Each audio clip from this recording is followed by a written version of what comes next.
तर मंडळी इकडे ना आता आपल्या तांदळाच्या पिठाचे हे बघा रसगुल्ले पूर्ण रेडी झालेले आहेत आणि इकडे ना आता पाक पण आपला तयार झालेला आहे. तर एक एक करून सर्व आतमध्ये घालून घेतोय.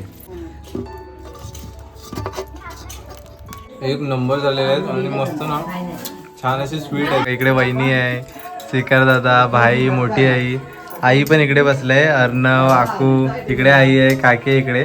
नमस्कार मंडळी, तुमचं पुन्हा एकदा स्वागत आहे आपल्या चॅनलच्या एका नवीन अशा व्हिडिओमध्ये. तर मंडळी आज ना आपण खास करून तांदळाच्या पिठाचे रसगुल्ले बनवणार आहोत.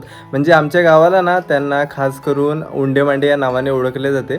आपल्या व्हिडिओच्या माध्यमातून तुम्हाला नेहमी आपण वेगवेगळे कोकणातले पारंपरिक पदार्थ नेहमी शेअर करत असतो.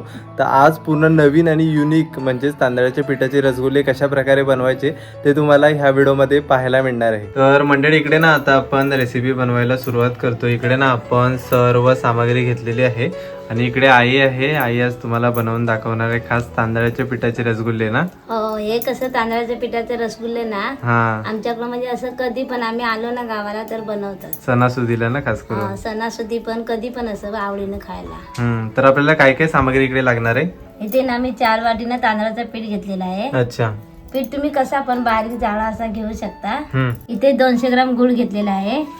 तुम्ही गुळ कुठला पण म्हणजे घेऊ शकता, काळा किंवा असं. काळा ऑरेंज या गावाला ऑरेंज प्रकारचा मिळतो, तर काळा घेतला तरी चालेल. तर इकडे काय काय आपल्याला लागणार आहे?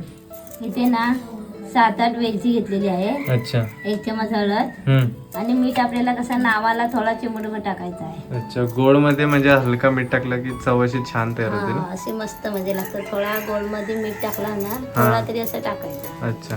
आणि इकडे ना एक नारळ सुद्धा घेतलेला आहे. हे आपल्याला एवढा लागेल की 1 वाटी म्हणजे लागणार. म्हणजे अच्छा 2 बाकीला की अर्धी वाटी आहे ना ती आपल्याला लागेल, पूर्ण नारळ लागणार नाही. हा कसा मोठा नारळ आहे त्याच्यामुळे अर्धी वाटी बस होईल आपल्याला. तर आता पहिला पीठ मळायला लागेल ना. पीठ चालून घेतलेलं आहे म्हणजे. अच्छा. इकडे ना पीठ मळण्यासाठी आपण ही अशी परात घेतलेली आहे छोटी, त्याच्यामध्ये पूर्ण आता आपल्याला मळून घ्यायचं. आणि ना मी थोडा पीठ असा काढून ठेवते कारण ना आपल्याला तर रसगुल्ल्यामध्ये ना जर पीठ पाण्यात ना मिक्स करायचं असतं. इकडे ना पीठ मळण्यासाठी आपण अंदाने म्हणजे पाणी ठेवलं, म्हणजे गरम करायला पाणी ठेवलेलं आहे. छान असा पाण्याला ना आता कड आलेला आहे. सर्व ना हा गरम पाणी याच्यावरती घालून घेतोय आणि व्यवस्थित असं आपल्याला पीठ मळून घ्यायचं. आता कसा जरा गरम आहे पीठ, थोडंसं थंड करून व्यवस्थित मळून घ्यायचं आपल्याला. तर इकडे ना आता आपण पीठ मळायला सुरुवात करतोय. हा बघा थोडंसं थंड करायला ठेवला होता, गरम गरम पाणी आतमध्ये घातला होता ना त्याच्यामुळे. आता पीठ ना व्यवस्थित आपल्याला मळायचं आहे. आपण भाकऱ्यांना कसं पीठ मळतो तशाच प्रकारे मळायचं आहे. त्याच्यानंतरला आपल्याला त्याचे असे गोळे गोळे करायचे आहेत रसगुल्ल्यासारखे. आता कशी आपली माणसं असते त्याप्रमाणे घ्यायचं पीठ. म्हणजे आम्ही कसे आता माणसं आमची भरपूर आहेत बरोबर, म्हणून आम्ही पीठ जास्त घेतलं. नाही तर तुम्ही थोडा 4 माणसं असले तरी 2 वाटी घेतला पीठ तरी चालेल. कमी घ्यायचं तुम्हाला जर कमी प्रमाणात बनवायचं असेल तर. आई आता पूर्ण मळून घेते. हा बघा पीठ मळून झालेलं आहे.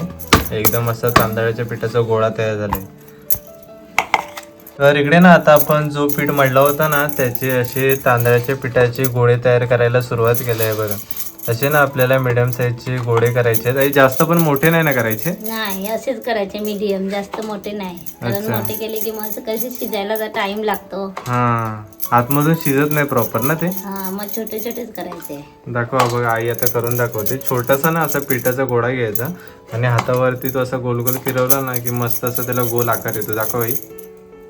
पीठ ना चांगला मळायचा, जरा गरम पाण्यात मळला ना की व्यवस्थित असा गोल येतात. बघा असे छान आपण ना गोल गोल आता तयार करायला सुरुवात केली. मस्त आकाराचे ना आई आता असे गोल गोल गोळे तयार करते तांदळाच्या पिठाचे. तर इकडे ना आता एक एक करून आम्ही दोघे पण सर्व हे तांदळाच्या पिठाचे गोळे तयार करतोय. आणि ह्याला आपल्या गावाला खास करून उंडे मांडे म्हणून ओळखला जातो ना. आमच्याकडे उंड मांडे बोलतात. आता तुम्ही काय बोलता तर आम्हाला कमेंट करून सांगा. आणि कोणाकोणाच्या ठिकाणी म्हणजे कोणाकोणाच्या भागात हे अशा प्रकारे उंडे मांडे तयार करतात ते नक्कीच कमेंट बॉक्समध्ये तुम्ही पण कमेंट करून सांगा. आमच्या इकडे ह्यांना उंडे मांडे बोलतात जसं की आईने सांगितलं. आणि तुमच्याकडे ह्यांना काय बोलतात ते नक्कीच सांगा. आणि कोणी कोणी खाल्लाय ना ते पण कमेंट बॉक्समध्ये कमेंट करून सांगा. तर मंडळी इकडे ना आता चुलीवरती टोप ठेवलेला आहे. ह्या मोठ्या टोपामध्ये आज आपण तांदळाच्या पिठाचे रसगुल्ले बनवणार आहोत. तर अर्धा टोप ना आपल्याला पाणी भरायचं आहे आणि याच्यामध्ये आपल्याला पूर्ण असा पाक तयार करायचा आहे. त्याच्यासाठी आता पाणी थोडंसं तापत ठेवलेलं आहे. तर इकडे ना आता आपण वेलची सोलून पूर्ण अशी वेलचीची पावडर तयार केलेली आहे. आता सर्व ना या पाण्यामध्ये घालून घेतोय. तर इकडे ना थोडा आता पाणी तापत चाललेलं आहे. इकडे ना आता आपण गुळाचे असे ना छोटे छोटे म्हणजे मीडियम साईजचे तुकडे केलेत, ते सुद्धा आपण याच्यामध्ये घालून घ्यायचं आहे. गुळ वितळायला ना थोडासा टाइम लागणार आहे. गुळाचा असा मस्त असा छान आपल्याला पाक तयार करायचा आहे. तर इकडे ना अधूनमधून असं ना आपल्याला पाण्याला ढवळायचं आहे, म्हणजे गुळ व्यवस्थित मेल्ट होतो.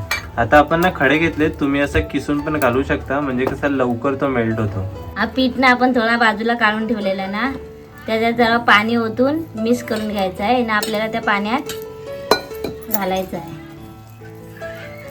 चांगला मिक्स करून घ्यायचा. हा बघा, जेवढा असं पातळ कराल ना तसा पाकामध्ये व्यवस्थित तो मिक्स होतो. नाही तर असं डायरेक्ट पीठ घातला ना तर पाकामध्ये असे गोडे गोडे राहतात. त्याच्यामुळे असं ना आपल्याला पाणी घालून तो पाकामध्ये ऍड करायचं आहे. हा बघा, इकडे ना आपला गुळ पूर्ण मेल्ट झालेला आहे. आपला गुळ कसा ऑरेंज होता ना, त्याच्यामुळे असे पाकाला ऑरेंज कलर आलेला आहे. आणि इकडे ना आपण तांदळाचा पूर्ण असा पाणी तयार केलाय, तर तो ह्याच्यामध्ये ऍड करून घेतोय, जेणेकरून ना आपला पाकाला जरा घट्टपणा येतो तांदळाच्या पिठामुळे. तर इकडे नारळ ना आता पूर्ण फोडून घेतोय. थोडंच आहे पाणी, पाणी जास्त नाही ना, पाण्याचं नाही. खोबरा भरपूर प्रमाणात आहे याच्यात, पाणी काहीच नाही निघाला. बघा, एक घोट आहे की एक घोट पण नाही निघाला. हा अर्धा वाटी बस होईल ना. बस झालं. आता ना पूर्ण आपल्याला ना किसून घ्यायचंय. दाखव, मस्त ना गावच्या माडावरचा नारळ आहे. तर मंडळी आता ना संध्याकाळची वेळ झालेली आहे आणि संध्याकाळचा आपल्या गावातला अशा प्रकारे क्लायमेट झालंय. एकदम भारी वाटतोय. वरती आकाश पण बघा, एकदम निळा निळा आकाश आहे आणि छान असे इकडे ना ढग पसरलेले आहेत. मस्त वाटतं एकदम. सूर्याचा प्रकाश एकदम कमी झालेला आहे आणि सगळीकडे सावली पसरलेली आहे. आता इकडे ना सर्व खोबरं आपण व्यवस्थित किसून घेतोय. बघा, बारीक असं किसून घ्यायचं किसणीने.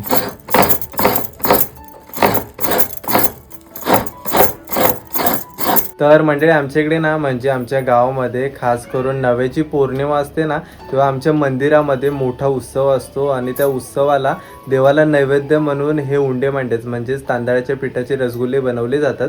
आणि आमच्या ना अशा लहानपणीच्या भरपूर आठवणी आहेत. जेव्हा उत्सव असतो ना तेव्हा गावातली सर्व मंडळी जी मुलं असतात ती अशी वाट्या घेऊन मंदिरात जातात आणि तिकडे हा पदार्थ खाल्ला जातो आणि एकत्र पूर्ण असं खाण्याची जी मजा असते ना ती वेगळीच असते. आणि तुमच्या टायमाला म्हणजे तुम्ही पण वाटे असं घेऊन जायचं का? आम्ही पण सगळी तेव्हा लहान लहान मुलं ना, सगळी मुला मुली सर्व म्हणजे देवळात वाट्या घेऊन जायची. त्या टायमाला मजा अलगच असेल ना. तेव्हा मजा वेगळी मजा. पोरं कशी गावात भरपूर असायची ना, सर्व शिकायला गावात तेव्हा असायचे, कोण मुंबईला नसायचे. बरोबर. आणि त्या टायमाला म्हणजे असं काहीतरी स्वीट पण खायला मिळायचं नाही, कमी भेटायचं. तेव्हा काय गोड असं काय खायला भेटायचं नाही ना, त्याच्यामुळे कसं हे आवडीने खायचे लोक. अगोदर पासून चालणारी आपली परंपरा आहे गावात ना, अगोदरची परंपरा. तर इकडे बघते आपला ना पूर्ण खोबरा तर किसून झालेला आहे. बघा, अशा प्रकारे एकदम बारीक किसून घ्यायचंय. तर इकडे ना आता मीठ आणि हळद सुद्धा आपल्याला घालून घ्यायचंय. हलकसा ना आपल्या पाकाला मस्त असा पिवळसर कलर येणार होता.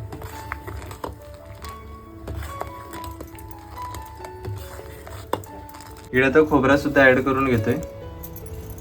व्यवस्थित सर्व मिक्स करून घ्यायचंय.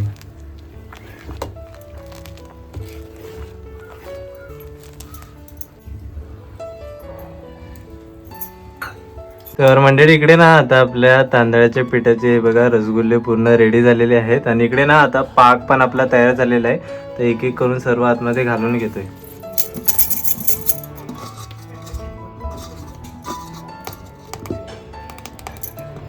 हे बघा, भरपूर असे आपण पूर्ण तयार केलेले आहेत. असे सुट्टे सुट्टे थोडे थोडे टाकायचे आणि ना असे मोकळे करायचे, म्हणजे कसे मोकळे होतात असे, म्हणजे एकमेकांना असे चिटकत नाही.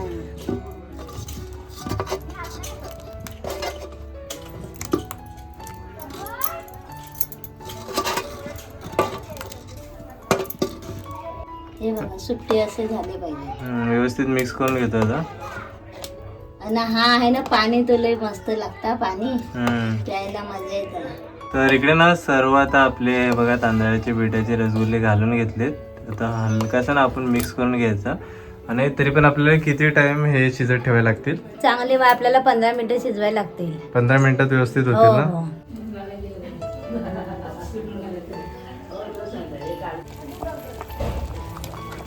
तर मंडळी इकडे बघताय आता पूर्ण ना आपले तांदळाचे पिठाचे रसगुल्ले म्हणजे उंडे ना पूर्ण शिजून रेडी झाले. ते बघा एकदम भारी तयार झालेत.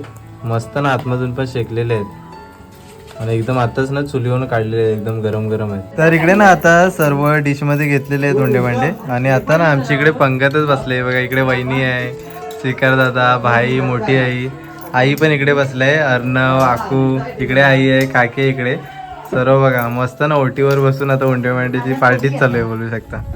चला आता टेस्ट करून सांगतो तुम्हाला पण कशा प्रकारे झालेत ते. हे बघा इकडे ना एकदम भारी दिसतात. हा बघा एकदम ना मस्त शिजलेले आहेत. आणि हा गुळाचा पूर्ण पाक आहे, गुळाचा आणि खोबऱ्याचा. चला आता ना इकडे टेस्ट करून सांगतो तुम्हाला कशा प्रकारे झालेत ते.